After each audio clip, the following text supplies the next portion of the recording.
ప్రభువైన యేసుక్రీస్తు నామములో మీ అందరికీ మరొకసారి హృదయపూర్వకమైన వందనాలు తెలియజేస్తున్నాను. ఈరోజు మనం బైబిల్ గ్రంథంలో 2వ రాజుల గ్రంథాన్ని ధ్యానం చేయబోతున్నాం. మనం గత ధ్యానంలో మొదటి రాజుల గ్రంథంలో ఉన్నటువంటి విషయాలను ధ్యానం చేసాం. మొదటి రాజుల గ్రంథం అయిపోయిన తర్వాత 2వ రాజుల గ్రంథం ఒక క్రమంలోనే రాయబడింది. ఎందుకంటే బైబిల్లో ఉన్న 66 పుస్తకాలు అన్నీ ఆర్డర్ వైడ్గా లేవు. మొదటి రాజుల గ్రంథానికి కొనసాగింపు 2వ రాజుల గ్రంథంలో మనకైతే క్లియర్గా కనిపిస్తుంది. దాంట్లో ఏ డౌట్ లేదు. మొదటి రాజుల గ్రంథం యొక్క చివరిలో మనకేం కనిపిస్తుంది అని అంటే, ఒకవైపున యెహోషాపాతు పరిపాలన కనిపిస్తుంది, అలాగే అహజ్యా పరిపాలన గురించి కూడా కనిపిస్తుంది. ఇది 1వ రాజుల గ్రంథంలో ఎండింగ్లో. 2వ రాజుల గ్రంథం ప్రారంభంలో ఈ అహజ్యా అనేటువంటి ఈ రాజు ఏం చేశాడు అనే విషయం కంటిన్యూషన్లో ఉంటుంది. సో ఈ అహాబు మరణమైన తర్వాత మోయాబీలు అనే వాళ్ళు ఇశ్రాయేల్ మీద తిరుగుబాటు చేశారు. ఈ తిరుగుబాటు చేసిన టైంలో ఈ అహజ్యా ఏం చేశాడంటే మేడగదిలో నుంచి కింద పడిపోయాడు. కింద పడిపోయిన తర్వాత అతను దేవుని సన్నిధిలో విచారణ చేయటం అనేది, చాలా మంది రాజులైనప్పటికీ వాళ్ళు పొరపాటు చేసినా, తప్పు చేసినా, ఎలాంటి వాళ్ళైనా వాళ్ళకి శ్రమలు ఇబ్బందులు వచ్చినప్పుడు ఏం చేశారు అని అంటే, ఖచ్చితంగా దేవుని దగ్గరికి లేదా దేవుని సేవకుల దగ్గరికి, ప్రవక్తల దగ్గరికి వెళ్ళి విచారణ చేసేవాళ్ళు. కానీ ఈ రాజు ఏం చేశాడంటే, అహజ్యా అనేటువంటి ఈ రాజు ఏం చేశాడంటే, ఎక్రోను దేవత అయినటువంటి బయల్జేబు దగ్గరికి వెళ్ళి, నేను ఈ వ్యాధి పోగొట్టుకుంటానా, నేను బాగుపడతానా అని నా గురించి అడగండి అని చెప్పేసి తన దగ్గర ఉన్నటువంటి దూతలను పంపించారు. ఆ విషయాన్ని తెలుసుకున్న ఏలియా ఏం చేశాడంటే, ఏలియా, ఇశ్రాయేల్లో అసలు దేవుడు లేడనుకున్నావా?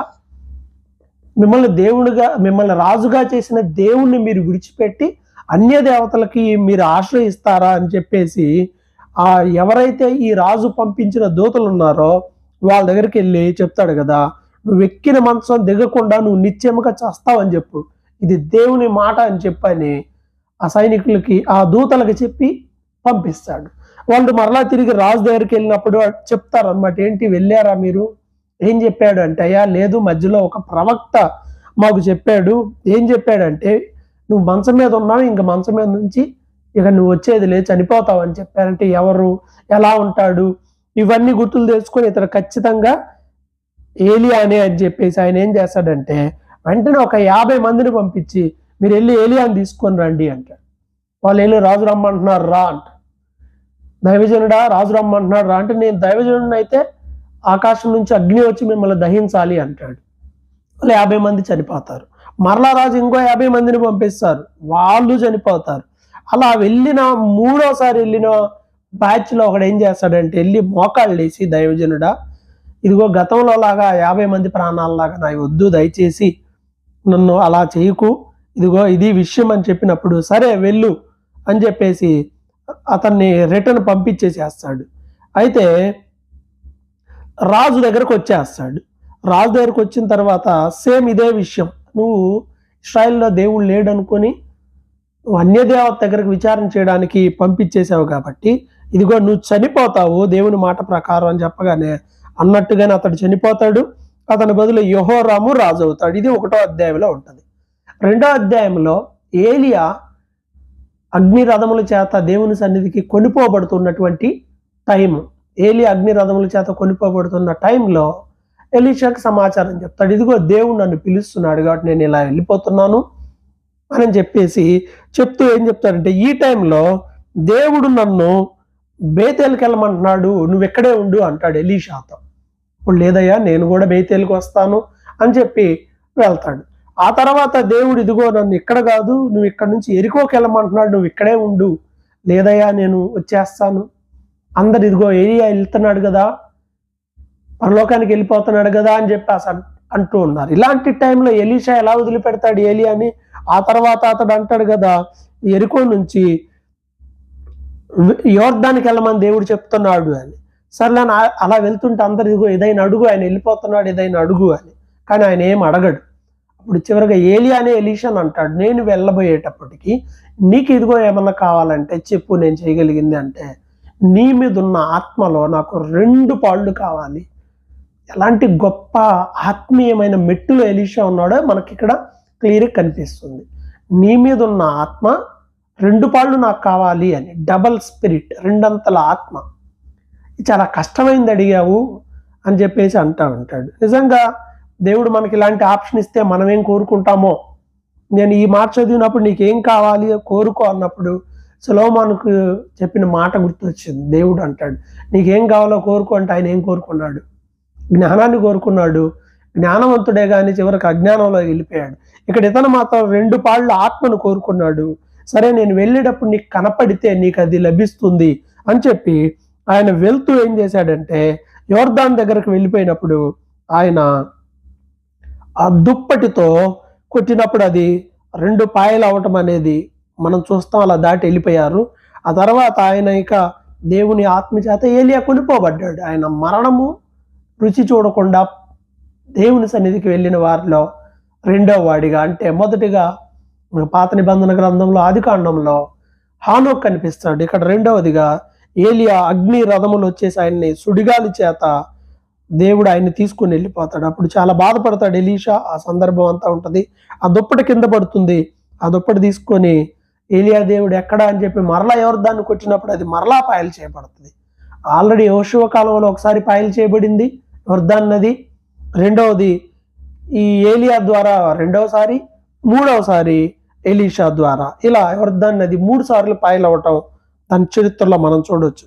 అలా ఇంకా ఏలియా మీద ఉన్న ఆత్మ ఎలీషా మీదకి వచ్చింది అనేటువంటి విషయము అందరికీ కూడా చాలా క్లియర్గా తెలుస్తుంది. సో ఆ తర్వాత 2వ అధ్యాయంలో గమనించదగింది ఏంటి అని అంటే అక్కడ ఒక ఊరికి వెళ్ళినప్పుడు ఆ పట్టణం ఉన్న వాళ్ళందరూ కూడా చెప్తారు కదా, ఈ ఊరు మంచిదే కానీ నీళ్లు మంచివి కాదు, సారం లేని విధంగా ఉన్నవి అని చెప్పినప్పుడు ఆయన ఒక దేవుని అద్భుతమైన కార్యం జరిగిస్తాడు. ఒక ఉప్పు తీసుకెళ్ళి అక్కడ వాటిలో వేసినప్పుడు ఆ ఊరిలో ఉన్న నీటి అంతటికి సారం వస్తుంది.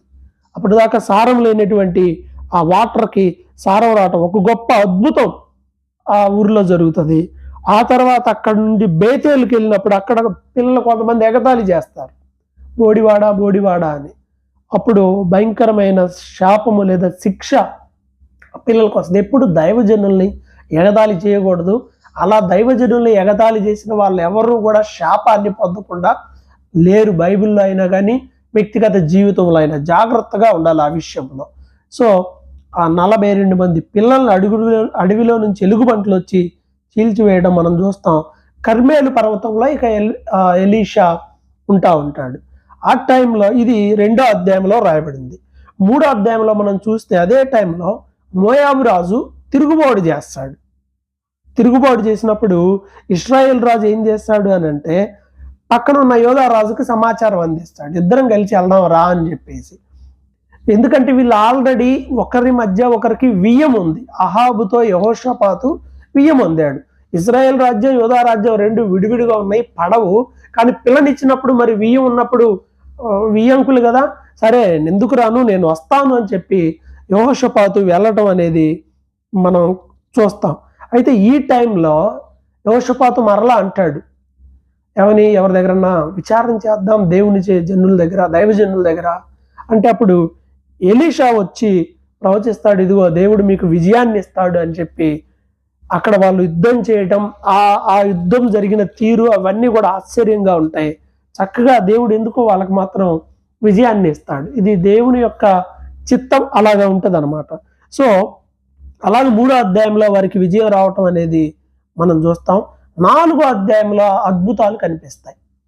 ఎలీషా ఏం చేస్తాడంటే ప్రవక్త శిష్యుల్లో ఒకని భార్య చాలా అప్పుల పాలైపోతుంది. అప్పుల పాలై కుటుంబం నడిపించడానికి చాలా ఇబ్బంది పడుతున్న ఒక అప్పుల పాలైనటువంటి విధవరాలు ఒక ప్రవక్త భార్య. అప్పుడు ప్రవక్త శిష్యుల్లో ఒకడు ఉంటాడు, అతని భార్య అన్నమాట. వాళ్ళు ప్రవక్తలుగా పరిగణించబడతారు. సో ఆ టైంలో అప్పుడు ఆ అప్పుల వాళ్ళ ఇంటి దగ్గరికి వెళ్తే 2 పిల్లలు వాళ్ళకి దాసులుగా ఉండడానికే వాళ్ళని పట్టుకోవడానికి వచ్చాడు ఒక అతను అని చెప్పి ఈమె విషయం అంతా ఎలీషాకి చెప్పినప్పుడు ఏం చేస్తాడంటే, సరే ఏం పని చేస్తాడంటే, మీ ఇంటిలో ఒక నూనె కుండ ఉంది కదా, ఏముంది అంటే నూనె కుండ తప్ప నా దగ్గర ఏమి లేదంటది. సరే ఇరుగు పొరుగు దగ్గరికి వెళ్ళి నూనె కుండలు ఎంటీ ఖాళీ కుండలు తెచ్చిపెట్టుకో అంటే చేతనైనన్ని కుండలు అప్పు తెచ్చుకుంటుంది, ఖాళీ కుండలు. ఆ టైంలో ఆయన ఏం చేస్తాడంటే ఈ ఖాళీ కుండలు ఏవైతే ఉన్నాయో వాటన్నిటితో తలుపులు వేసుకొని మీరు నూనెతో నింపండి అంటాడు. ఆమె దగ్గర ఎంత ఉంది నూనె? కొంచెమే. కానీ దేవుని మాట చొప్పున, దైవజనుడు చెప్పిన మాట చొప్పున ఆమె విధేయత చూపించింది, విశ్వాసం చూపించింది, చక్కగా అలా పోస్తుంది. అవన్నీ పాత్రలన్నీ ఫుల్ అయిపోయాయి కానీ నూనె అయిపోలేదు. సేమ్ ఏలియా కాలంలో ఇలానే సారెపతి విధవరాలు ఇంట్లో కూడా అప్పము, ఆమె రొట్టెలు తయారు చేసింది కదా, కొంచెం ముందు నాకు ఇవ్వయా, నాకు ఇవ్వు అన్నప్పుడు ఆమె ఎలా చేసిందో సేమ్ ఇలానే ఏలియా టైంలో జరిగిన అద్భుతాలకి డబల్ ఎలీషా కాలంలో జరిగిన అలాంటివి. సో ఆమె కుమారుడు జీవితకాలం అంతా కూడా హ్యాపీగా ఉన్నారు, అప్పులన్నీ కూడా తీర్చారు. అప్పుల్లో, బాధల్లో, ఇబ్బందుల్లో ఉన్నప్పుడు దేవుడి దగ్గరికి వెళ్తే దేవుడు చూస్తాడు, సోర్స్ ఏంటో దేవుడు మనకు తెలియజేస్తాడనే ఒక గొప్ప ఆధారణ ఈ అధ్యాయంలో కనిపిస్తుంది. అలాగే షూనేము అనేటువంటి పట్టణంలో కూడా ఒక స్త్రీ ఉంది. దైవ సేవకుడైన ఎలీషాను గుర్తించి వచ్చినప్పుడు పోయేటప్పుడు అలా మన ఇంట్లో భోజనం చేస్తున్నాడు కదా అని తన భర్త అనుమతితో అతనికి separate room, separate table, everything అన్ని సపరేట్గా సెట్ చేసి ఎంతో ఘనంగా చూసుకుంది. గనురాలు, ఆమె గనురాలు కానీ దేవుని సేవకుడిని ఘనంగా తనకున్న దాంట్లో చూసుకుంది. కొంతమంది డబ్బున్న వాళ్ళు ధనాపేక్ష కలిగి పిసనారులు ఎక్కువ ఉంటారు, కానీ ఈమె అలాగ వ్యవహరించలేదు, కరెక్ట్గా వ్యవహరించింది. అయితే ఆమె జీవితంలో కొరత, పిల్లలు లేరు, ఆ కొరతను తీర్చేస్తాడు. ఆ తర్వాత ఆ పిల్లోడు పొలంలో పనిచేసినప్పుడు దెబ్బ తగిలి చనిపోతాడు, అయితే మరలా అతన్ని బ్రతికిస్తాడు. గొప్ప గొప్ప అద్భుతాలు ఈ అధ్యాయంలో మనకి 4వ అధ్యాయంలో కనిపిస్తాయి. ఆ చనిపోయినటువంటి ఆ కుమారుడు మరలా తిరిగి లేవటం కూడా మనం చూస్తాం. అలాగే 38వ అధ్యాయంలో, అదే 4వ అధ్యాయంలో మనం చూస్తే ఆ దేశంలో గిల్గాలుకి తిరిగి వచ్చినప్పుడు ఆ దేశంలో క్షామం వచ్చింది, కరువు వచ్చేసింది. అలాంటి టైంలో వీళ్ళందరూ పొలంలోకి వెళ్ళి, ఆ అడవిలోకి వెళ్ళి ఆకుకూరలు అనమాట, ఆ కూరాకులు అయ్యో తీసుకొచ్చి వంట వండితే ఒక అతను తెలియక పాపం ద్రాక్ష వాళ్ళు అనుకొని ఏదో పిచ్చిదాన్ని తెస్తే అది విషంగా మారిపోతుంది, ఎవరు తినలేకపోతారు. అలాంటి పరిస్థితుల్లో ఆయన ఏం చేస్తాడు అని అంటే ఈ విషం ఉందని చెప్పినప్పుడు పిండి కొంత తీసుకెళ్లి దాంట్లో వేసి మరలా ఇక తినండి అని చెప్తాడు. అసలు విషం లేకుండా ఉంటుంది. ఒక గొప్ప అద్భుతం అక్కడ జరిగింది. సో ఇవన్నీ ఎలీషా ద్వారా దేవుడు జరిగించిన అద్భుతాలు. అలాగే కొంత తర్వాత మొదటి పంట అని చెప్పేసి ఏం చేస్తాడంటే ఒక అతను ఒక 20 రొట్టెలు తీసుకొచ్చి వీళ్ళ దగ్గర పెడతాడు. 20 రొట్టెలు, వీళ్ళేమో 100 మంది ఉన్నారు, ఎలా సరిపోతాయి వీళ్ళకి తినటానికి?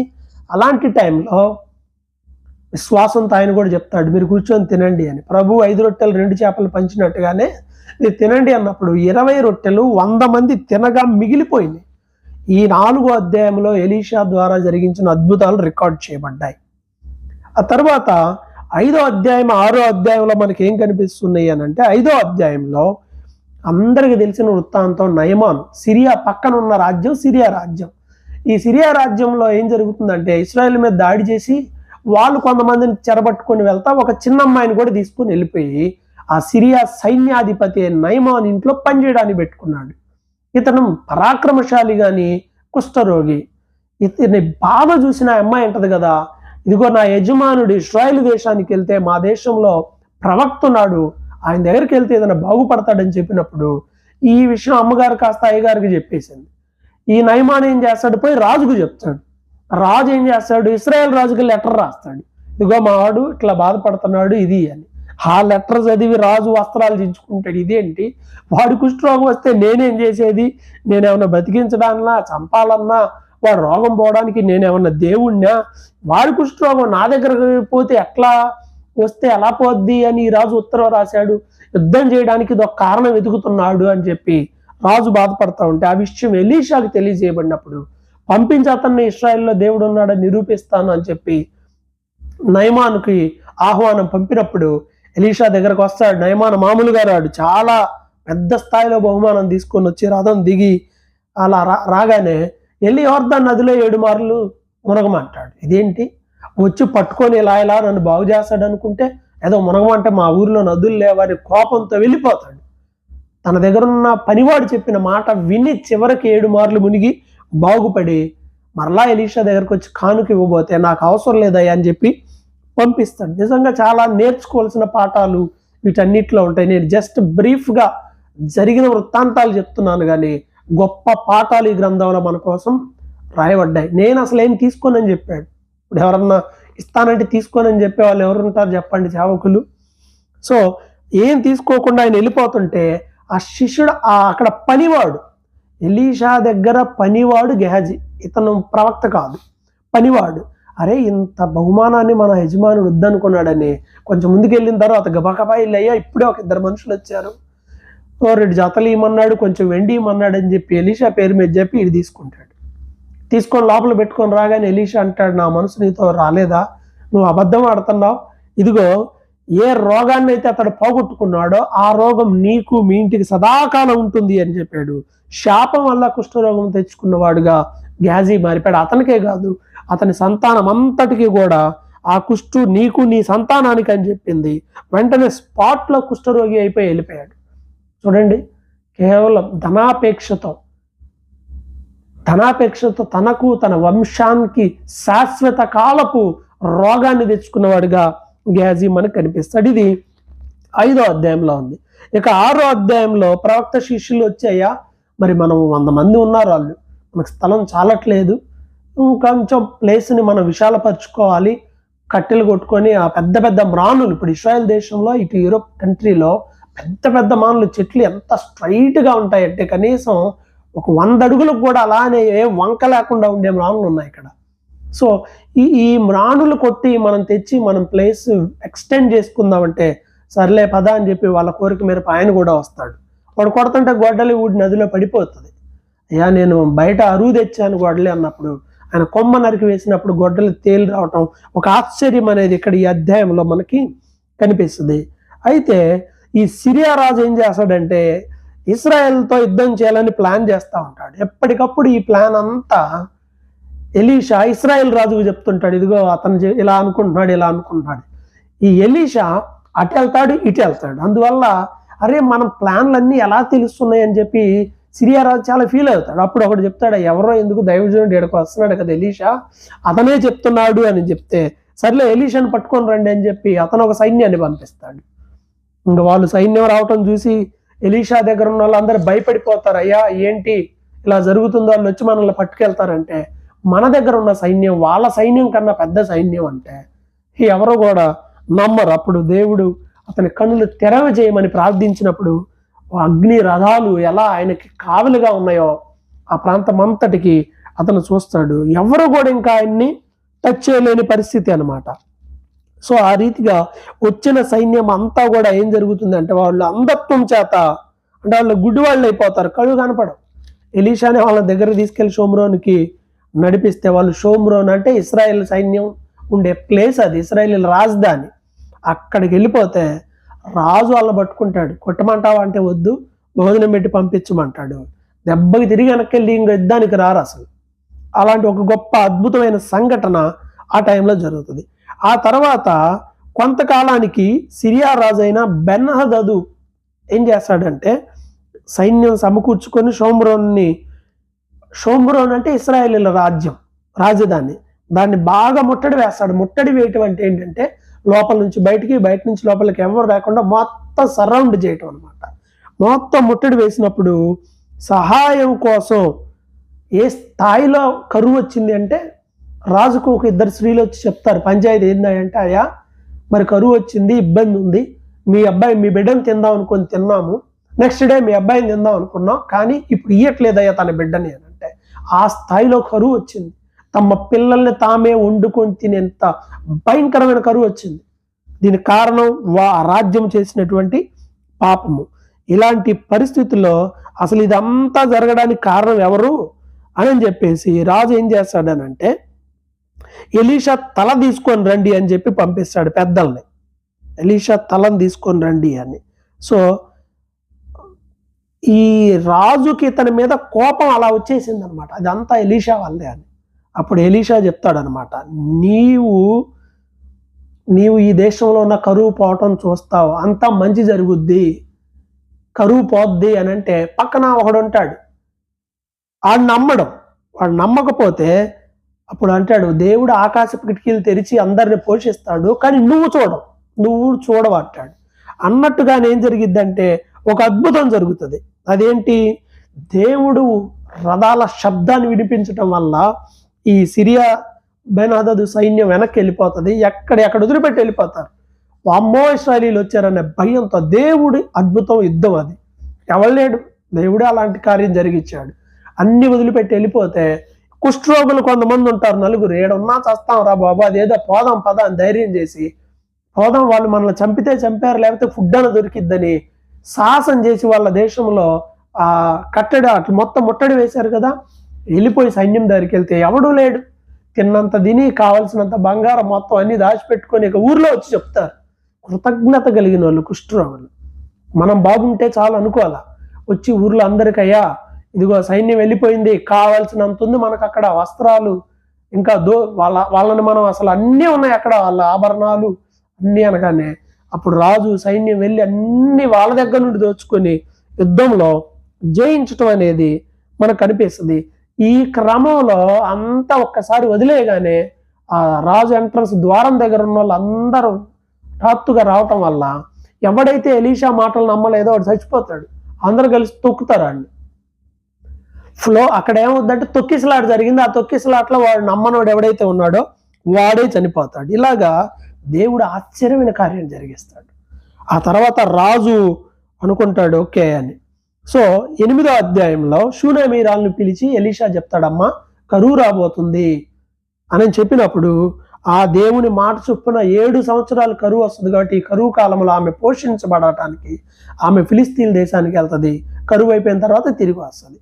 ఈ టైంలో రాజు ఏం చేస్తాడు అని అంటే, రాజు గ్యాజీతో మాట్లాడతాడు. అసలు ఏంటి ఎలీషా, ఏంటి ఇన్ని చేశాడు, ఏమేం చేశాడు అసలు ఎలీషా తన జీవితంలో చెప్పు అని. ఎందుకంటే ఎలీషా దగ్గర పనిచేసింది ఇతనే కదా. మొత్తం చెప్తాడయ్యా ఇదిగో ఇలా జరిగింది, చనిపోయిన పిల్లోడు కూడా బతికాడయ్యా అని. అట్ ద సేమ్ టైం ఈ షూనేమీరాలు 7 ఏళ్ళు బయటికి వెళ్ళిందిగా, మరా తిరిగి వచ్చినప్పుడు వాళ్ళ ల్యాండ్ ఎవరో ఆక్యుపై చేస్తే దాని గురించి మాట్లాడటానికి రాజు దగ్గరకు వస్తే వెంటనే గ్యాజీ అంటాడు ఇదిగో ఈమె కొడుకు జీవితంలోనే అద్భుతం జరిగింది, చనిపోయి బ్రతికాడు అని. ఈమె అని చెప్పి రాజు ఆమెకి రావలసిన భూమి మొత్తం అన్ని ఇప్పించేసేస్తాడనమాట. సో ఇలా ఒక అద్భుతం ఎలీషా ద్వారా జరిగింది. ఆ రాజు తెలుసుకుంటాడు. ఆ తర్వాత పక్కనే ఉన్న సిరియా రాజ్యానికి ఇస్రాయేల్ రాజ్యానికి పక్కనే కాబట్టి ఎప్పుడు యుద్ధాలు జరుగుతూ ఉంటాయి. సిరియా రాజధాని దమస్కు, ఇస్రాయేలు రాజధాని షోమ్రోను.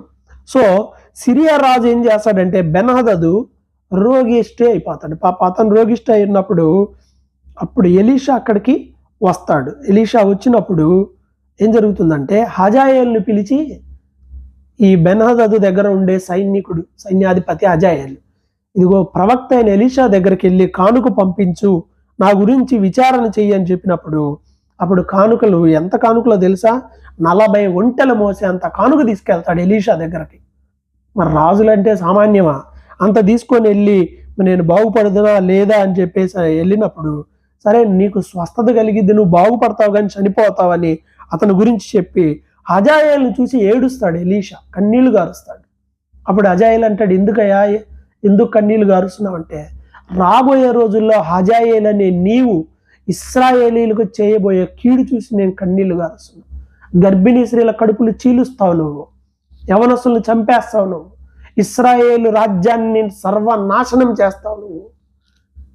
అది నాకు తలుచుకొని బాధేసిందంటే నేను ఒక సైనికున్నయ్యా, కుక్కలంటూ నేను చేయటం ఏంటి అని అంటే, లేదు దేవుడు మిమ్మల్ని అభిషేకిస్తాడు, దేవుని యొక్క ప్లాన్ ఉంది అని చెప్తాడు. ఆ రీతిగా దేవుడు ఒక ప్లాన్ ప్రకారమే కొంతమందిని ఏర్పాటు చేస్తాడు. అన్నట్టుగానే బెన్హదదు చనిపోతాడు. బెన్హదదు చనిపోయినప్పుడు హజాయేల్ రాజు అవుతాడు. హజాయేల్ రాజు అయిపోయిన తర్వాత ఇటు ఇశ్రాయేల్ రాజ్యంలో ఏం జరుగుతుంది అంటే, ఇక్కడ యెహోరాము పరిపాలన చేస్తున్నాడు. ఆ టైంలో ఇటేమో యెహోషాపాతు కుమారుడైన యెహోరాము ప్రారంభిస్తున్నాడు పరిపాలన. ఈ టైంలో యెరూషలేములో అతను పరిపాలన చేస్తున్న టైంలో వీళ్ళిద్దరికి ఆల్రెడీ చెప్పానుగా వియ్యం ఉంది. ఈ వియ్యం ఉందిన ఈయన ఏమన్నా సరిగా ఉంటున్నాడంటే ఈయన కూడా సరిగా లేడు. ఇతని పరిపాలన సరిగా లేదు, ఇశ్రాయేల్ రాజు పరిపాలన సరిగా లేదు, యోధా రాజు పరిపాలన సరిగా లేదు. ఇలాంటి టైంలో అన్ని తిరుగుబాట్లు గొడవలు అన్ని జరుగుతూ ఉన్న టైంలో అహజ్యా రాజు అవుతాడు. అహజ్యా రాజు అవుతాడు, యెహోరాము కుమారుడు. ఇతడు ఎలా ఉంటాడు అని అంటే, ఇతడు ఒమ్రీ కూతురు అతల్యా కొడుకు ఇతను. ఒమ్రీ అంటే అతను తిరుగుబాటు చేసి చంపిన వ్యక్తి. అతని కూతురైన అతల్యా కొడుకే ఈ అహజ్యా అనేటువంటి అతను. ఇతను ఏం చేశాడు అని అంటే, ఇతను అహజ్యా రాజు అయ్యి యెరూషలేములో 1 సంవత్సరమే పరిపాలన చేస్తాడు. ఇతను కూడా అహాబులాగానే అదే చెడ్డ మార్గంలో అలా ఉంటున్న టైంలో యుద్ధం జరుగుతుంది. యుద్ధంలో గాయపడి యెహోరాము రోగి అయిపోతాడు. రోగి అయిపోయి అక్కడికి వెళ్ళిపోతాడు. ఇలాంటి టైంలో 9వ అధ్యాయంలో దైవజనుడైన ఎలీషా చేత దేవుడు 3కి అభిషేకాన్ని ఇస్తాడు. 1 హజాయేలు రాజు అయ్యాడు. 2వది యెహూని నువ్వు రాజుగా అభిషేకించమని చెప్తాడు. యెహూని రాజుగా అభిషేకం చేయమని చెప్తాడు. అన్నట్టుగానే యెహూని పిలిచి అతడు రాజుగా అభిషేకం చేసి అహాబు సంతానం మొత్తాన్ని చంపేయాలి. ఇది దేవుని ప్లాన్. ఎందుకంటే ఆల్రెడీ అహాబు వారి సంతానానికి శిక్ష ఆల్రెడీ దేవుడు ఎప్పుడో రాయించి పెట్టాడు కదా.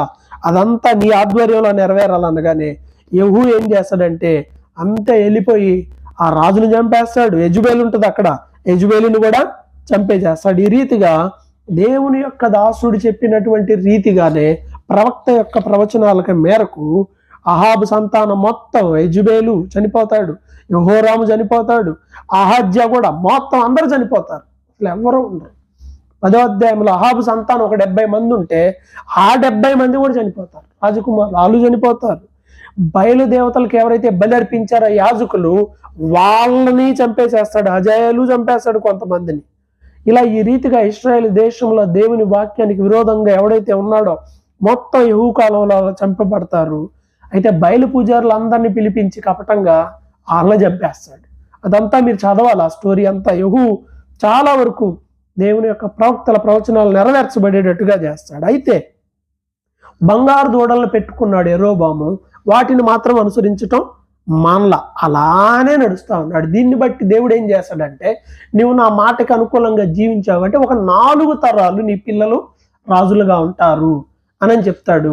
4 తరాలకి సరిపడా దీవెనని యెహూ అయితే పొందుకోవటం మనం చూస్తాం. 4 తరాలకి సరిపడా దీవెన పొందుకోవటం మనం 10వ అధ్యాయంలో చూస్తాం. ఆ తర్వాత 11వ అధ్యాయంలో మనకు కనిపించేటువంటి విషయం ఏమిటి అని అంటే, ఈ అహజ్యా అనే రాజు చనిపోగానే వాళ్ళ అమ్మ ఏం చేస్తుంది తెలుసా? ఇంకెవడు రాజు అవటానికి వీల్లేదని మొత్తం రాజకుమారులు అందరిని చంపి తానే రాణిగా, నేనే రాజులు లేడు కదా ఇప్పుడు నేనే రాణిని అని చెప్పేసి ఆమె రాజ్యాన్ని పరిపాలన చేయటం ప్రారంభిస్తుంది. ఆ టైంలో ఆ చనిపోయిన రాజు యొక్క అహజ్యా యొక్క సిస్టర్ ఒక ఆవిడ ఉంటుంది, వాళ్ళ చెల్లి.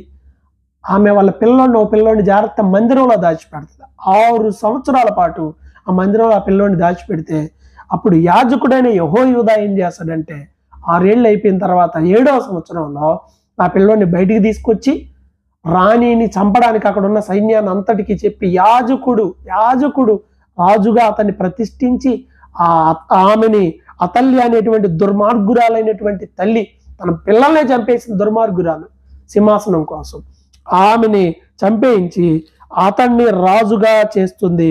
ఆ పిల్లోడే ఎవరో కాదు, 7 సంవత్సరాల వయసులో, పిన్న వయసు కూడా 7 సంవత్సరాల వయసులో రాజైన వ్యక్తి అతనే యోవాష్. ఇతను 7 సంవత్సరాల టైంలో రాజుగా అవటం చూస్తాం. ఈ యోవాషు రాజు అయిన తర్వాత ఏం చేస్తాడు అని అంటే, రాజు అయిన తర్వాత అతడు చేసినటువంటి క్రియలన్నీ కూడా చాలా గొప్పవి. మనకు 11వ అధ్యాయంలో చూసినట్లయితే ఆయన రాజు అవటం ఉంటుంది. 12వ అధ్యాయంలో యోవాషు పరిపాలనలో ఏం జరిగింది అని అంటే 42 సంవత్సరాలు పరిపాలన చేశాడు అతను. యాజకుడైన యెహోయాదా బ్రతికినంత కాలం దేవుని దృష్టికి యథార్థంగా బ్రతికాడు. ఏమేం చేశాడు? మందిరంలో రిపేర్ ఎక్కడెక్కడ శిథిలం అయిపోయిందో మొత్తం రిపేర్ చేయించాడు. మందిరం మొత్తం రిపేర్ చేయించాడు. అంతా బాగానే ఉండింది, అంతవరకు ఫైన్. తర్వాత ఏం చేశాడంటే, ఇతను ఈ రాజనగర్లో ఉన్నటువంటి బంగారం ఇవన్నీ తీసుకొని సిరియా రాజుకి ఇస్తాడు. సిరియా రాజు అటాక్ చేసినప్పుడు దేవుని దగ్గర ప్రార్థన చేయాలిగా. ఈ రాజులు అందరి గురించి వరుసగా వింటంటే అబ్బో ఇదేందిరా బాబు అని తలబోయిద్ది, కానీ ఒక్కొక్క రాజు చేసిన క్రియలు స్లోగా నిదానంగా తెలుసుకోవాలి. ఇతడు అప్పుడు దాకా దేవుని మీద ఆధారపడి చక్కగా ఉన్నాడు.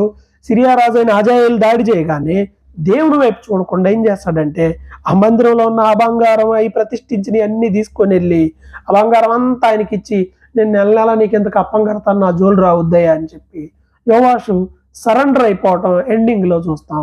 అతని సేవకులు అతన్ని కుట్ర చేసి అతన్ని చంపేసేస్తారు. అలా యోవాషు యొక్క ఏలుబడిలో ఇలాంటి కార్యాలు జరగటం మనం 12వ అధ్యాయంలో మనం క్లియర్గా చూస్తాం. ఇది చాలా విచారకరమైన ఎండింగ్. అతను స్టార్టింగ్లో బాగానే ఉండి ఎందుకో అలా అయిపోతూ ఉంటాడు.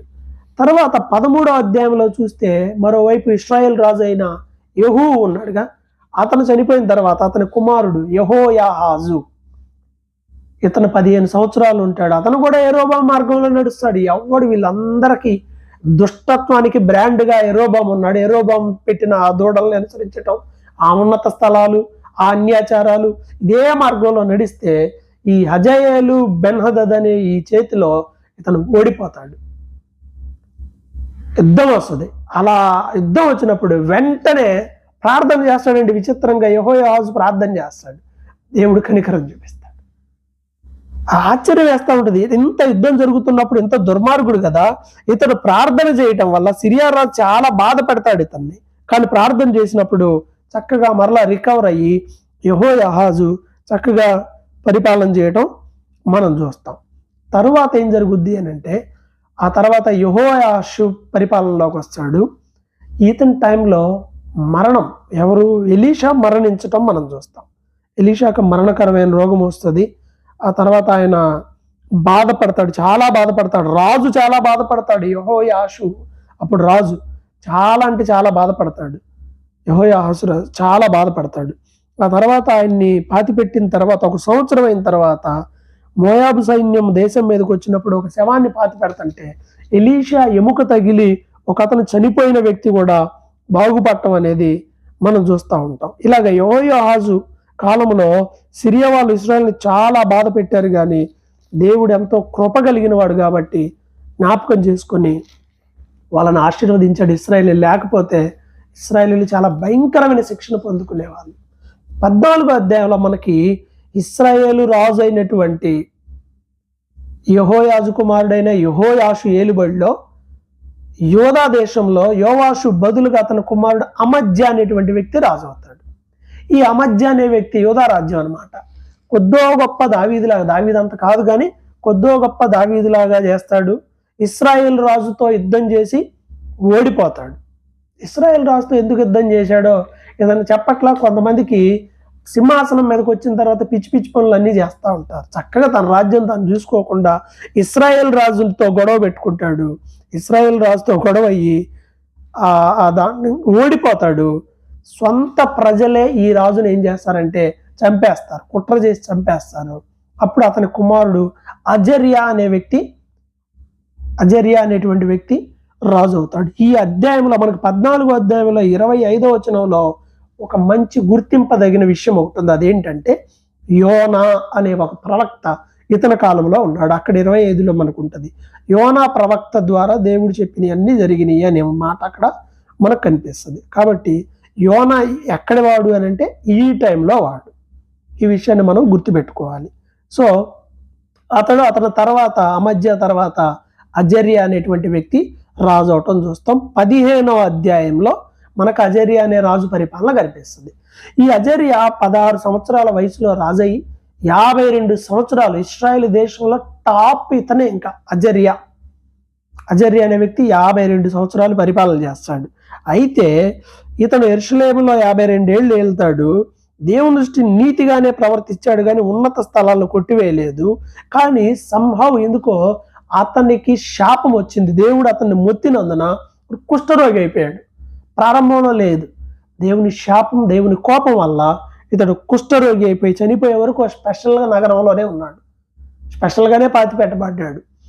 అలా అప్పుడు అతని బదులుగా అతని కుమారుడు, ఈ అజర్యాకి బదులుగా అతని కుమారుడు ఏం చేస్తాడంటే ఇక రాజ్యంలో ఉన్నటువంటి న్యాయం కార్యాలన్నీ కూడా తన కుమారుడైన యోతాము చూస్తూ ఉంటాడు. ఇతను రాజు కానీ న్యాయం మొత్తం అతను చూస్తూ ఉంటాడు. ఇతని ఏలుబడిలోనే షోమ్రోన్లో ఇంకొక రాజు వస్తాడు, యెరోబాము 2 అతని పేరు. ఒక యెరోబాము మనకు తెలుసు, యెరోబాము 2. ఇతను ఎలా ఉంటాడు? ఇక ఆ పేరుకు తగినట్టుగానే ఉంటాడు. యెరోబాము 2 అతను కూడా అలాగనే పరిపాలన చేస్తాడు అనమాట. ఆ తర్వాత మనం 15వ అధ్యాయంలో చూసినట్లయితే ఇంకొక ముఖ్యమైనటువంటి విషయం ఏమిటి అని అంటే, ఈ అజర్య ఏలుబడిలో అటు యెరోబాము కుమారుడైన జకర్యా అనే వ్యక్తి రాజు అవుతాడు. అతడు 6 నెలలే పరిపాలన చేస్తాడు. 6 నెలలు పరిపాలన చేసిన తర్వాత అతని మీద షల్లూము అనేటువంటి వ్యక్తి కుట్ర చేసి అతను చంపేస్తాడు. ఈ షల్లూము అనేటువంటి వ్యక్తి 4 రోజులే రాజు. తర్వాత అతన్ని మెనహేము అనే వ్యక్తి కుట్ర చేసి చంపేస్తాడు. ఇది రాజరికం. ఈ స్టోరీలన్నీ ఇలానే ఉంటాయన్నమాట. జాగ్రత్తగా చదివితేనే అతను కుట్ర చేసి ఇతను చంపడం, ఇతను కుట్ర చేసి 4 రోజులు, ఇలా 4 రాజులు, యెహూ పిల్లలందరూ రాజులు అవుతారు. 4 తరాలతో అంతటితో అయిపోయింది. ఈ కుట్ర చేసిన తర్వాత మెనహేము అనేటువంటి వ్యక్తి కుట్ర చేసి షల్లూమును చంపేస్తాడు. ఇది మనకి 15వ అధ్యాయంలో కనిపిస్తుంది. ఆ తర్వాత మెనహేము అనేటువంటి వ్యక్తి ఒక 10 years పరిపాలన చేస్తాడు. ఇతనిపై ఇంకొక అతను కుట్ర చేసి అతను చంపేస్తాడు. ఎందుకంటే ఇతను యెరోబాము మార్గంలో నడుస్తాడు. ఇతను అష్షూరు రాజు దాడి చేసినప్పుడు అంతా డబ్బులన్నీ అక్కడ ఉన్నటువంటి సంపద అంతా ఇచ్చి సంధి చేసుకుంటాడు. 2000 మనుగులు వెండి ఇచ్చి సంధి చేసుకుంటాడు. ఇతను యుద్ధం చేయాల. సో ఈ రీతిగా అతని మీద కుట్ర చేసి ఇంకొక అతను రాజు అవుతాడు. అతను ఎవరు అని అంటే, అతను చనిపోయిన తర్వాత ఈ మెనహేము కుమారుడు పెకహ్యా అనే వ్యక్తి రాజు అవుతాడు. పెకహ్యా అనేటువంటి వ్యక్తి రాజు అవుతాడు. ఇతని కొడుకు రాజు అయిపోయిన తర్వాత అతను ఏం చేస్తాడు? 2 సంవత్సరాలు పరిపాలన చేస్తాడు. ఇతడు పాప మార్గంలో నడుస్తాడు. చెప్పుకోదగింది ఏదీ లేదు. ఈ పెకహ్యా అనే ఇతని మీద పెకహు అనేటువంటి వ్యక్తి కుట్ర చేస్తాడు. అతను చనిపోతాడు. ఈ పెకహు 2 years ఇతను కూడా, ఈ పెకహు అనేటువంటి వ్యక్తి కూడా రాజు అవుతాడు.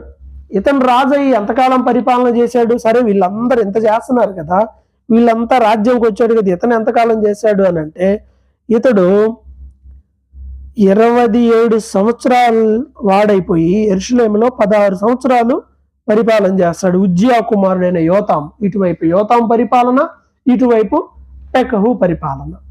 ఈ రీతిగా పరిపాలన రాజులందరూ, వీళ్ళందరి స్టోరీ నిదానం చూడండి. ఎవడూ దేవునికి అనుకూలంగా నడవల, అందరూ దేవునికి విరోధమైన మార్గంలో అలా నడుచుకుంటూ పోయారు. వీళ్ళందరే మ్యాప్ రాసుకోవాలి నీట్గా. ఇతని తర్వాత ఇతని కాలంలో మంచి ఏంటి, చెడు ఏంటి. మీరు విశ్వాసయాత్ర అనే వాట్సాప్ గ్రూపుల్లో మీరు ఉంటే మీకు ఈ రాజులు వాళ్ళ టైంలో ఏం జరిగింది అనేది అప్డేటెడ్ మెటీరియల్ కూడా మీకు ఇవ్వడం జరుగుతుంది. సో ఆ తర్వాత 16వ అధ్యాయంలో మనం చూసినట్లయితే ఇంకో రాజు వచ్చేస్తాడు. ఇలా రాజులందరూ కుట్ర చేయటం, చనిపోవడం, వేరే రాజు రావటం, ఇలా అష్షూరు రాజు దండయాత్ర చేసి పెకహు అనే వ్యక్తిని తీసుకొని వెళ్ళిపోతాడు. 16వ అధ్యాయంలో మనకేం కనిపిస్తుంది అంటే, ఒక రాజు పరిపాలన, ఆ రాజు పరిపాలన డిఫరెంట్. అదేంటి అని అంటే, ఆ రాజే అహాజు. ఈ అహాజు అనే రాజు 16 సంవత్సరాలు ఇశ్రాయేలుని పరిపాలన చేసి అన్య క్రియలు అన్నిటిని అనుసరిస్తాడు. అసలు పచ్చని చెట్టు కనపడితే అక్కడ బలిపీఠం కట్టి బలులు అర్పించడం మొదలు పెడతాడు. అష్షూరు రాజు దాడి చేస్తే సంధి చేసుకుంటాడు. 3 రాజులు అతని మీద జయం చూడలేకపోతారు. ఎందుకంటే ఇతను అష్షూరు రాజు సపోర్ట్ తెచ్చుకుంటాడు. 3 రాజుల్ని అటు ఓడిచ్చేస్తాడు. ఇతను ఏం చేస్తాడంటే, ఒకరోజు సిరియా రాజధాని దమస్కుకి వెళ్ళి దమస్కులో ఒక బలిపీఠం చూసి ఎగ్జాక్ట్గా అలానే ఉండే బలిపీఠం కట్టమని తన రాజ్యంలో వ్యక్తికి ప్లాన్ పంపిస్తే, ఆడు తిరిగి వచ్చేలోపు ఎగ్జాక్ట్గా అలాంటి బలిపీఠాన్నే కడితే, అసలు ఈ బలిపీఠం మీద ఎవరైనా బలులు అర్పించాలి, మందిరంలో ఆ బలిపీఠం నేను ప్రార్థన చేసుకుంటాను అని చెప్పేసి మందిరంలో మార్పులు చేర్పులు అన్ని, సొంత పెత్తనం, సొంత అన్ని చేశాడు.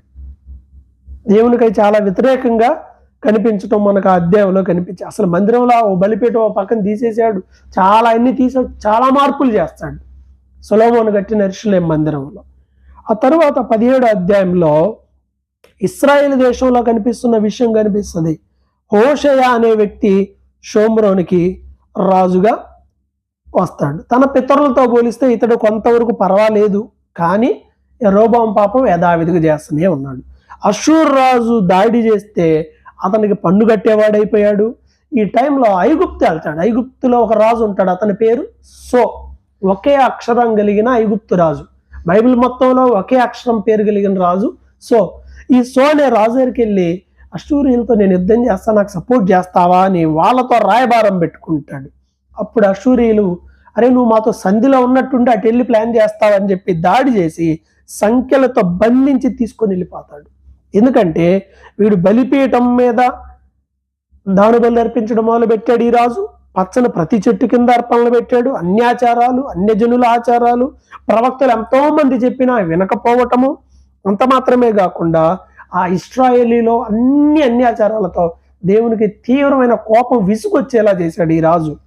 అందువల్ల షోమ్రోన్లో ఉన్న మొత్తాన్ని అషూరీలు బానిసలుగా తీసుకొని వెళ్ళిపోతే వేరే వాళ్ళు వచ్చి ఆ షోమ్రోన్ ఊర్లో ఉంటాడు. దేవునికి కోపం వస్తుంది. ఇశ్రాయేల్ రాజ్యం కదా అది. వేరే వాళ్ళు వచ్చి వాళ్ళు కూడా అన్యాచారాలు పాటిస్తుంటే అడవిలో నుంచి సింహాలు వచ్చి తినేస్తుంటాయి.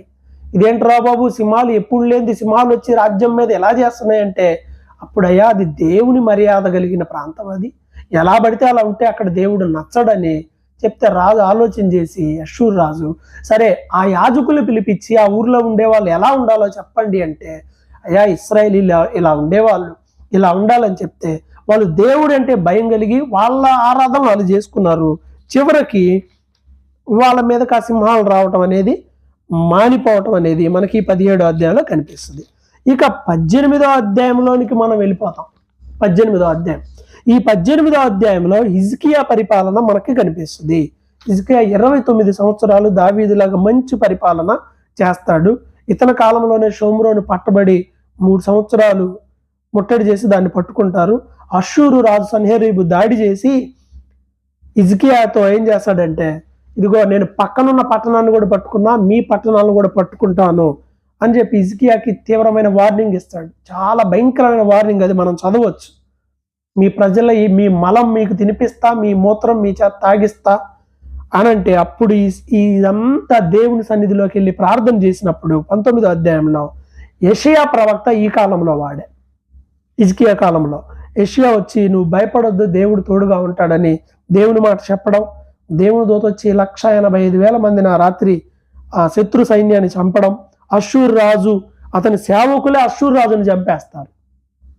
ఈ రీతిగా ఒక గొప్ప విజయం అనేది దేవుడు హిజ్కియా కాలంలో ఇస్తాడు. అయితే హిజ్కియాకి మరణకరమైన రోగం వచ్చి చనిపోయే పరిస్థితి వస్తుంది 20వ అధ్యాయంలో.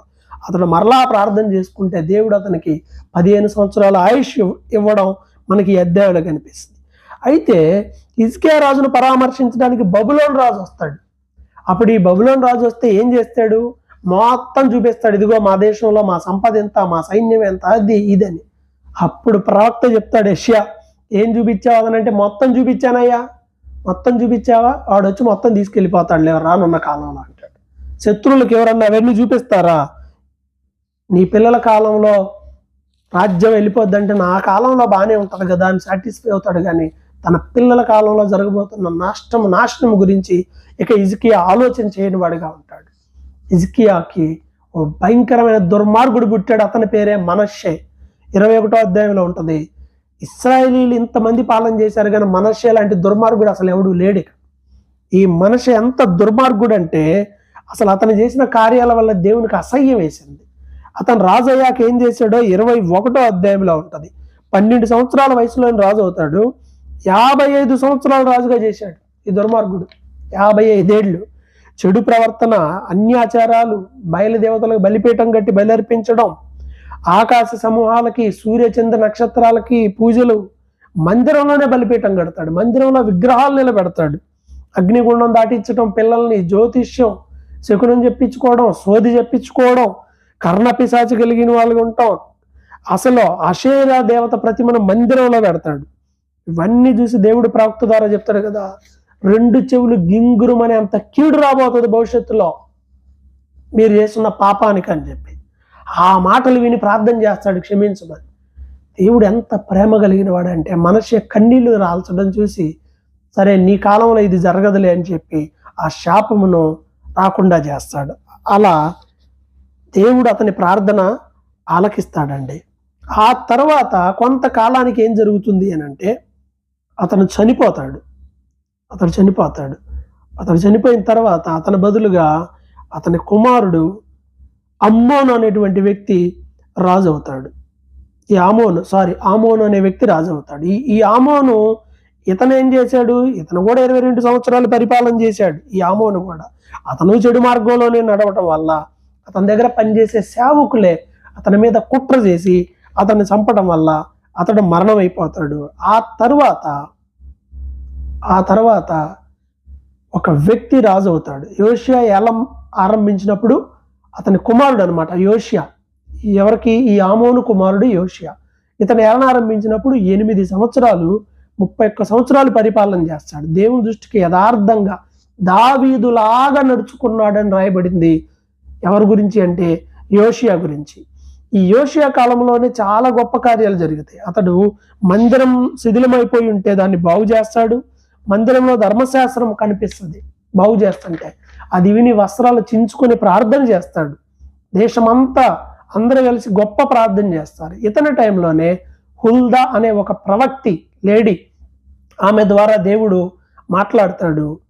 ఇదిగో భయంకరమైన కీడు రాబోతుంది, కాకపోతే నీవు మెత్తని మనసు కలిగి ప్రార్థన చేసావు కాబట్టి నీ కాలంలో సమాధానం ఉంటుంది అని చెప్పి 22 అధ్యాయాలు చెప్తాను. అంటే యోషియా పరిపాలన బాగుంటుంది. దేవుని వాక్యానికి అనుకూలంగా ధర్మశాస్త్రం తెలుసుకొని ఆ ధర్మశాస్త్రానికి అనుకూలంగా అతని పరిపాలన ఉండడం మనం చూస్తాం. ఇక 23 అధ్యాయం ముగింపులోకి వచ్చాం. 23 అధ్యాయంలో చూస్తే అతను దేశంలో సంస్కరణలు పెడతాడు. విగ్రహారాధన నిషేధిస్తాడు. బలిపీఠాలు పగలగొడతాడు. ఈ అన్ని అషేరా ప్రతిమని పగలగొడతాడు. ప్రవచనం నెరవేరుతుంది. ఎప్పుడు? యెరోబాము కాలంలో యెరోబాము సొంత బలిపీఠం ఏర్పాటు చేసి బంగారు దూడలు పెట్టినప్పుడు చెప్తాడుగా, యోషియా అనే ఒక రాజు పుడతాడు. అతను వీటన్నిటిని ఈ బలిపీఠం మీద ప్రవక్తల ఎముకల్ని పలుతాడని అన్నట్టుగానే బలిపీఠాలు పడద్రోసి ఆ యాజకుల్ని అవన్నీ చేసి మొత్తం బూడిద చేసి పడేస్తాడు. గొప్ప పస్కా పండుగ అతని కాలంలో జరుగుతుంది. అయితే ఇంత గొప్ప కార్యాలు చేసిన ఇతను యుద్ధ సమయంలో ఐగుప్తు రాజు చేతిలో ఇతను చనిపోవటం అనేది ఒక దురదృష్టమైనటువంటి సంఘటన 23 అధ్యాయం 29లో మనకది కనిపిస్తుంది. చాలా గొప్ప కార్యాలు జరుగుతాయి, కానీ ఇతని చేతిలో అతను మరణిస్తాడు. అతను మరణించిన తర్వాత అతనికి బదులుగా అతని కుమారుడు యెహోయాహాజుని రాజుగా చేసుకుంటారు. అతను చనిపోయిన తర్వాత ఇతను రాజు అయిన తర్వాత ఏం చేస్తాడు? 3 నెలలే ఇతని పరిపాలన. అంతా చెడు నడతాయి. ఐగుప్తు రాజు వచ్చి ఇతని మీద దాడి చేస్తాడు. ఇతను పట్టుకొని బందీ అవుతాడు. శిస్తు వసూలు చేస్తాడు ఇతని దగ్గర. ఆ టైంలో ఇతను లేడు కదా, వాళ్ళు బందీకి తీసుకెళ్ళిపోయారు కదా యోషియా కుమారుడిని. ఇంకొక అతను ఉంటాడు, అతన్ని రాజుగా పెట్టుకుంటారు. యెహోయాకీము అనేటువంటి వ్యక్తి అతను రాజు అవుతాడు. ఐగుప్తు రాజుకి ఇతను నెల శిస్తు చెల్లిస్తూ ఉంటాడు. 11 సంవత్సరాలు ఇతడు కూడా ఉంటాడు. కానీ ఇతడు కూడా చెడు నడతే, ఎవ్వడూ దేవునికి అనుకూలంగా నడిచిన వాడు లేడండి. యోషియా తర్వాత అతని కొడుకు చెడు నడతే, అతని కుమారుడు ఇంకొకటి రాజు అయ్యాడు, అతడు చెడు నడతే. ఇక 24 అధ్యాయంలోకి వస్తే ఈ యెహోయాకీము 3 సంవత్సరాల పాటు, ఈ యెహోయాకీము ఉన్నాడు కదా, ఇతను 3 సంవత్సరాలు బానిసగానే ఉంటాడు కదా. ఆ తర్వాత తిరుగుబాటు చేస్తాడు. అప్పుడు దాకా బాగానే ఉన్న ఇతను తిరుగుబాటు చేస్తే అప్పుడు నెబుకద్నెజరు వస్తాడు. ఇది ప్రవక్తల ప్రవచనం. ఇర్మియా, ఏషయా, ఈ ప్రవక్తలు అందరూ ప్రవచించారు. ఇర్మియా కూడా వీళ్ళ కాలంలో వాడే. ఏం చేస్తాడంటే ప్రవచిస్తాడు, ఇదిగో నువ్వు బానిసలే అవుతారు, ఉత్తర దేశం నుండి కీడు వస్తుంది, నెబుకద్నెజరు వస్తాడు, ఆక్రమిస్తాడని. కానీ ఇతడు తిరుగుబాటు చేసినప్పుడు వెంటనే యోధా దేశాన్ని నాశనం చేయడానికి అన్ని సైన్యం వస్తుంది. మనషే చేసిన పాపాన్ని బట్టి యెహోవా వాళ్ళని క్షమించడానికి వీళ్ళని పరిస్థితులు వస్తాయి. మొత్తం కూడా యుద్ధం, భయంకరమైనటువంటి యుద్ధం, అందరూ బానిసలు అయిపోతారు. యెహోయాకీము చనిపోతాడు. ఆ తర్వాత యెహోయాకీను అతని పేరు, అతను రాజు అవుతాడు. బబులోను రాజు ఏం చేస్తాడంటే ఐగుప్తు ఆ చుట్టుపక్కల ఉన్న రాజ్యాలన్నిటి మీద అతను జయించినప్పుడు ఇక రాజ్యం మొత్తం చిన్నగా దేవుడు నెబుకద్నెజరుకు అప్పగిస్తాడు. అలాంటి టైంలో యెహోయాకీను అనేటువంటి ఈ వ్యక్తి 3 నెలలు పరిపాలన చేస్తాడు. 3 నెలలు చెడు నడతాయి, 3 నెలలు కూడా. అయితే నెబుకద్నెజరు దాడి చేసి మందిరంలో ఉన్న వస్తువులన్నీ తీసుకెళ్తాడు. దేశంలో అధిపతులు, జ్ఞానులు, పిల్లలు, పెద్దలు మొత్తం ఇలా వెళ్ళిన టైంలోనే దానియేలు కూడా వెళ్తాడు ఆ దేశానికి. ఇలా యూదాలో ఉన్న పరాక్రమశాలు, కంసలి, కమ్మరి, జ్ఞానులు, పిల్ల పెద్దలు మొత్తం అందరూ, ఇక పేదల్లో ముసలోళ్ళు తప్ప ఎవరు లేరు ఆ దేశంలో. అందరిని చెరబట్టుకొని వెళ్ళిపోయి ఏం చేస్తారంటే, రాజు ఇతని పినతండ్రి సిద్కి అని పేరు మార్చి అతను రాజుగా పెడితే 11 సంవత్సరాలు ఉంటాడు. ఉన్నట్టుండి ఇతను కూడా నెబుకద్నెజరు మీద తిరుగుబాటు చేస్తాడు. తిరుగుబాటు చేయొద్దు అని ప్రవక్తలు చెప్తే వినకుండా తిరుగుబాటు చేస్తారు. తిరుగుబాటు చేయటం వల్ల రాజు మరలా వచ్చి యెరూషలేమును రెండోసారి ముట్టడి వేసి కళ్ళు పీకి ఇతని పిల్లలందరినీ చంపేసి సొలొమోను మందిరంలో ఉన్న మొత్తం ఎత్తుకొనిపోతాడు. ఆ మిగిలిన ముసలా ముతకళ్ళందరికీ గెదల్యా అనే వ్యక్తిని అధిపతిగా పెట్టి వెళ్ళిపోతాడు. అక్కడ ఉన్న కొంతమంది ఆ గెదల్యాని కూడా చంపేస్తాడు. ఈ రీతిగా ఆ దేశంలో, యూదా దేశంలో ఉన్న వాళ్ళందరూ ఐగుప్తు దేశానికి, ఆ దేశంలో శరణార్థుల్లాగా వెళ్ళిపోతారు. బబులోను రాజు ఈ తీసుకెళ్లిన యెహోయాకీను అనే రాజుని, బబులోను నెబుకద్నెజరు తర్వాత వచ్చిన రాజు అతనికి కాస్త అతను తీసుకొచ్చి బానిస వస్త్రాలు తీసి మంచిగా చూస్తాడు. సో ఓవరాల్గా ఎండింగ్ ఏంటి అంటే, ఇశ్రాయేలు రాజ్యం 2గా విడిపోయింది. ఇశ్రాయేలు, యూదా. ఇశ్రాయేలు రాజ్యం ఏమో అష్షూరీయులు మొత్తం తీసుకొని వెళ్ళిపోయారు. భయపడి ఇంకా వాళ్ళు ఉన్న అష్షూరు కింద చెరలోకి వెళ్ళిపోతారు, ఎటోళ్ళు అటు వెళ్ళిపోయారు. యూదా రాజ్యం ఏమో నెబుకద్నెజరు కింద చెరలోనికి వెళ్ళిపోయింది. ఇంకొంతమంది ఐగుప్తు కూడా పారిపోయారు. ఇలా ప్రజలు, ఇశ్రాయేలీలు 12 గోత్రాలు ఇశ్రాయేలు దేశాన్ని విడిచిపెట్టి 70 సంవత్సరాలు బానిసలుగా వెళ్ళారు. ఇలా వెళ్ళిన వారిలో దానియేలు, షడ్రక్, మెషక్, అబేద్నెగో ఉన్నారు. ఈ టైంలోనే అలా వెళ్ళారు. యెహెజ్కేలు కూడా అక్కడ వారి మధ్యలోని చెరలోనే ఉన్నాడు. ఇప్పుడు ఈ సమయంలో మనం ధ్యానించాల్సింది ఏంటి అని అంటే, చెరలోనికి వెళ్ళక మునుపు యెషయా ప్రవచించాడు, యిర్మీయా ప్రవచించాడు. యెషయా ప్రవచించాడు, యిర్మీయా ప్రవచించాడు. ఈ ప్రవచనాలను మనం చూసుకోవాలి. యెషయా, యిర్మీయా వీళ్ళిద్దరు యెషయా గ్రంథం, యిర్మీయా గ్రంథం ఇప్పుడు చదివితే అర్థం అవుతాయి. ఎందుకంటే రాజుల కాలంలో వాళ్ళు ప్రవచించారు ఇలా జరగబోతుంది అని. ఈ రీతిగా రాజులు ఎంతమంది ప్రవక్తలను పంపించినా ఎవ్వడూ మాట లేదు. పర్యవసానంగా 70 సంవత్సరాలు చెరలోకి వెళ్ళారు. చెరలోకి వెళ్ళిన తర్వాత 70 సంవత్సరాల తర్వాత వాళ్ళు మరలా తిరిగి వచ్చారు. ఈ చెరకాలంలో ఏం జరిగింది అనే విషయాలని మనం తర్వాత పాఠంలో చూద్దాం. ఈ పక్కన మనకు దినవృత్తాంతాలు ఉంది. ఈ దినవృత్తాల గ్రంథం ఏంటి అంటే, మొదటి దినవృత్తాంతాల గ్రంథంలో మరలా యథావిధిగా దావీదు పరిపాలన, సౌలు చనిపోయిన తర్వాత దావీదు అతని కుటుంబాల అభివృద్ధిలో ఉంటుంది. రెండో దినవృత్తాంతాల్లో యూదా రాజులు స్పెషల్గా ఆ రాజ్యంలో ఆ రాజులు ఏం చేశారు ఇప్పుడు మనం బ్రీఫ్గా చూసాం కదా. రాజులు ఒక్కొక్కరు విడిగా ఏం చేశారు అనేది ఉంటుంది. వాటిని నేను స్కిప్ చేస్తున్నాను ఎందుకంటే అవి చదవటం వల్ల అర్థం అవుతాయి. సో ఈ చెరకాలంలో జరిగిన సంఘటనలు ఏంటి, చెరకాలంలో వచ్చిన ప్రవక్తలు ఎవరు, వారి ప్రవచనాలు ఏంటి, ఆ విషయాల్ని నెక్స్ట్ వీడియోలో నేను మీకు జ్ఞాపకం చేస్తాను. నా కొరకు ప్రార్థన చేయండి, దేవుని జ్ఞానం నాకు అందులాగున. అలాగే మీరు కూడా బైబిల్ క్రమం తప్పకుండా రోజు చదవండి. ఏయో మెటీరియల్ అవన్నీ తర్వాత, ఫస్ట్ బైబిల్ని క్రమంగా చదవండి. దేవుడు మీతో మాట్లాడతాడు. ప్రభు మిమ్మల్ని ఆశీర్వదించును గాక. ఆమేన్.